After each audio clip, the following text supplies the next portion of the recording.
नमस्कार। जहाँ सुई की ज़रूरत होती है वहाँ तलवार काम नहीं आ सकता है। छोटी सी छोटी चीज़ की अपनी इम्पोर्टेंस होती है। जिस चीज़ की ज़रूरत होती है वही काम आता है। ये कहानी इसी को प्रूव करती है। ये कहानी एक नाविक और बिजनेसमैन की है।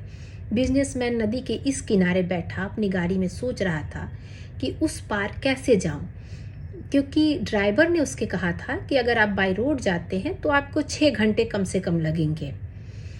तो ये असमंजस में था कि मैं कैसे जाऊं, उसके पास समय कम था और उसे नदी के उस किनारे वाले गांव में, दूसरे साइड वाले गांव में फैक्ट्री लगाना था। उसके लिए उसे ज़मीन देखने जाना था। ज़मीन के लिए क्या क्या ज़रूरतें पड़ेंगी, जैसे ज़मीन हो तो फैक्ट्री में क्या कितने ज़मीन लगेंगे, कैसा जग गांव है, वहाँ डेवलप करेगा कि नहीं करेगा फैक्ट्री लगाऊंगा तो उसको जाके उसको पर्सनली देखना था। इसके लिए वो आया था। तो ड्राइवर ने बोला कि मैं एक राय दूं आपको, आप 15 मिनट में इस पार से उस पार जा सकते हैं। तो बिजनेसमैन ने पूछा कि हाँ बताओ क्या आइडिया है। बल्कि आप नाव से चले जाइए उस साइड।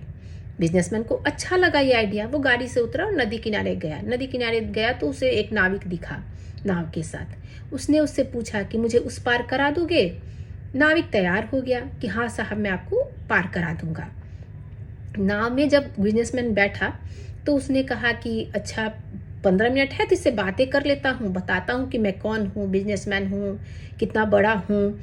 तो उसने नाविक से पूछा कि वो जो उस किनारे ज़मीन देख रहे हो ना, गांव है, उसमें मैं फैक्ट्री लगाने वाला हूँ। तो कहा कि ये फैक्ट्री क्या होता है साहब। नाविक बोला, बोले तुम्हें इतनी छोटी सी बात नहीं पता है कि फैक्ट्री क्या होता है, अजीब आदमी हो। नाविक ने कहा कि नहीं साहब मुझे नहीं पता कि फैक्ट्री क्या होता है। फिर कुछ दूर चले तो इसको लगा कि पेपर में तो मेरा फ़ोटो निकला था, ये देखा होगा, तो मीडिया ने कवर किया है मुझे, तो इसे भी पता चलना चाहिए कि इसके नाव में कौन बैठा है और ये किसे पार करा रहा है। तो उसने कहा कि अखबार पढ़ते हो। तो नाविक ने कहा कि नहीं साहब मैं तो अनपढ़ हूँ, मुझे पढ़ना लिखना नहीं आता है। तो बोले तुम्हें पढ़ना लिखना नहीं आता है। तो नहीं साहब मुझे अखबार पढ़ना नहीं आता है, किसी ने सिखाया ही नहीं। तो फिर बिजनेसमैन उस पर हंसा, बोले इतनी छोटी सी चीज़ तुम्हें नहीं आती, तुम्हें पढ़ना नहीं आता। तो नाविक ने कहा कि नहीं साहब मुझे पढ़ना नहीं आता। फिर कुछ दूर आगे चले तो इसे लगा कि बात करते हैं। तो पूछा कि कभी शहर गए हो। बिजनेसमैन ने पूछा कभी शहर गए हो।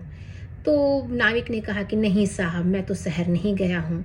तो बिजनेसमैन फिर हंसा और बोला कि तुम गांव के गांव में ही रह गए, कभी शहर नहीं देखे। शहर में बड़ी बड़ी बिल्डिंगें होती हैं और उस किनारे में गांव वाले, उस किनारे वाले गांव में बड़ी बड़ी बिल्डिंगें शहर जैसा बनाने वाला हूँ। तो तुम्हें शहर तुम कभी नहीं गए। नहीं साहब मैं शहर नहीं गया। तभी नदी में तूफान उठी और चूंकि नाविक का भी ध्यान भटक गया था, क्योंकि ये बार बार उसका मजाक उड़ा रहे थे, तुम्हें ये नहीं आता है, तुम्हें वो नहीं आता है, तुम ये नहीं जानते, तुम वो नहीं जानते। तो नाविक भी ध्यान भटक गया था। तो जाके नाव पत्थर से टकरा गई। पत्थर से जब टकराई तो नाव डूबने लगी। तो बिजनेसमैन ने पूछा कि ये क्या हो रहा है। तो बोले कि अब ये तो क्या हो रहा है, मैं कुछ नहीं कर सकता साहब, ये नाव डूब रही है। तो बिजनेसमैन ने कहा कि प्लीज़ मुझे बचा लो, मुझे। तो सर आपको तैरना तो आता होगा ना। तो उसने कहा, बिजनेसमैन ने, मुझे तैरना नहीं आता। इस बार नाविक हंसा और बोला इतनी छोटी सी चीज़ आपको नहीं आती, आपको तैरना नहीं आता, तो मुझे बचा लो। बिजनेसमैन ने कहा कि मुझे बचा लो, मुझे माफ़ कर दो, अभी तक जितनी भी कहा बातें कही वो सब माफ़ कर दो मुझे, वो बाद में होगा, प्लीज़ मुझे बचा लो, मुझे तैरना नहीं आता। तो नाविक ने कहा घबराइए नहीं साहब मैं आपको बचा लूँगा। तो बिजनेसमैन ने कहा कि तुम बचा लोगे मुझे, तुम बचाना आता है।